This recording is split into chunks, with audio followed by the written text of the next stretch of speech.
Fourth test ম্যাচে ঋষভ পন্থ যখন মারার চেষ্টায় উইকেট হারালেন, তখন দ্য গ্রেট সুনীল গাভাস্কার বলেছিলেন, স্টুপিড, স্টুপিড, স্টুপিড, কিন্তু একটা ম্যাচেই সবকিছু বদলে গেল।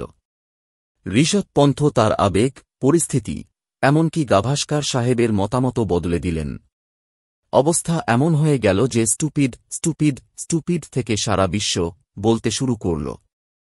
পরিস্থিতি বদলায়নি, কিন্তু ঋষভ পন্থ দেখিয়ে দিলেন যে এবার তার খেলাই চলবে। কুকুর করা আসে না, আমরা 4 ছক্কা মারতে জানি, আর সেটাই খেলবে ইন্ডিয়ার। কারণ 42 রান পর্যন্ত উইকেট পড়েনি, আর তারপর হঠাৎ 4 উইকেট পড়ে গেল একেবারে দ্রুত। খেলোয়াড়রা একের পর এক আউট হচ্ছিলেন, কিন্তু তারপর এলেন ঋষভ পন্থ। সামনে ছিলেন সেই বোল্যান্ড, যিনি আগেই 3 উইকেট নিয়েছিলেন। তার প্রথম বলেই ঋষভ সামনে এগিয়ে এসে এমন শট খেললেন যেন বোল্যান্ডকে সপাটে চড় মেরেছেন। যেন বলতে চাইছেন, ভাই সাহেব, আমার নাম ঋষভ পন্থ, একটু সম্মান দেখান।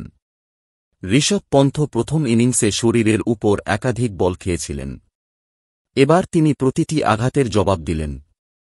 শুধু বোল্যান্ডকে নয়, মিচেল স্টার্ক, কামিন্স, সবাইকে শাসন করলেন। এমনকি অস্ট্রেলিয়ান ফ্যানরাও তার খেলায় সিটি দিতে শুরু করল।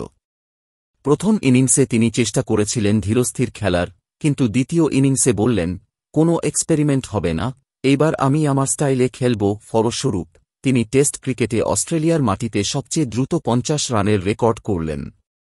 মাত্র 29